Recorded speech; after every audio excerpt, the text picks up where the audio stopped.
ये उस प्राचीन समय की कथा है जब भगवान शिव के पास कोई वाहन नहीं था। कैलाशपति होते हुए भी वे जंगलों, पहाड़ों और दुर्गम मार्गों पर नंगे पांव ही विचरण किया करते थे।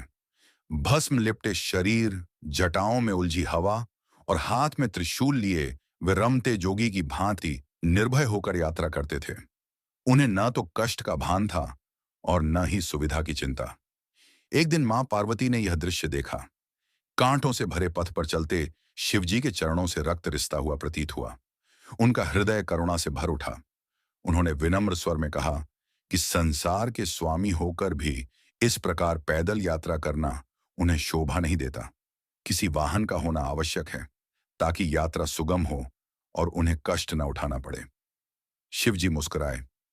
उन्होंने सहज भाव से कहा कि साधु सन्यासी को सवारी की क्या आवश्यकता। वे तो त्याग और तपस्या के पथिक हैं। परंतु पार्वती का हृदय नहीं माना। उनके नेत्रों में आंसू छलक आए।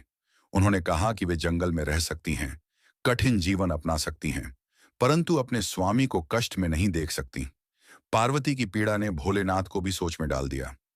उन्होंने देवताओं को बुलाने का विचार किया। नारद मुनि द्वारा संदेश भेजा गया, परंतु देवता भयभीत हो गए। सभी को यह शंका हुई कि कहीं शिवजी उनका वाहन न मांग लें। कोई बीमारी का बहाना बनाने लगा, कोई तपस्या में लीन होने का। कोई भी उपस्थित न हुआ। देवताओं की अनुपस्थिति देखकर शिवजी ने एक हुंकार भरी। उनकी पुकार से जंगल गूंज उठा। देखते ही देखते वन के सभी पशु एकत्र हो गए। सिंह, हाथी, हिरण, सुअर, खरगोश, सबके मन में उत्साह था। शिवजी ने उन्हें बताया कि पार्वती चाहती हैं कि उनका कोई वाहन हो और जो इस योग्य होगा वही चुना जाएगा। एक नन्हा खरगोश उछलता हुआ आगे आया और अपनी कोमलता का गुणगान करने लगा। उसकी बात सुनकर सब हंस पड़े। सिंह ने गर्जना कर उसे डांट दिया और स्वयं को सबसे शक्तिशाली बताते हुए आगे बढ़ा। हाथी ने अपनी विशालता और सेवा भाव का वर्णन किया। जंगली स्वर अपनी गंदगी में ही लौटते हुए सफाई का वचन देने लगा। कस्तूरी हिरण ने अपनी सुगंध और सौंदर्य का बखान किया। हर पशु स्वयं को श्रेष्ठ सिद्ध करने में लगा था। शिवजी ने सबको शांत किया। उन्होंने कहा कि कुछ दिनों बाद वे सभी से एक वस्तु मांगेंगे और जो उसे ला देगा वही उनका वाहन होगा। यह सुनकर सभी पशु अपने अपने ढंग से तैयारी करने लगे। नंदी बैल भी वहीं उपस्थित था। वह शांत और गंभीर था। उसने किसी प्रकार का दावा नहीं किया, परंतु उसके हृदय में सेवा का भाव जाग उठा। वह छिपकर शिव पार्वती की बातें सुनने लगा। भूख प्यास की चिंता किए बिना वह हर समय सजग रहता।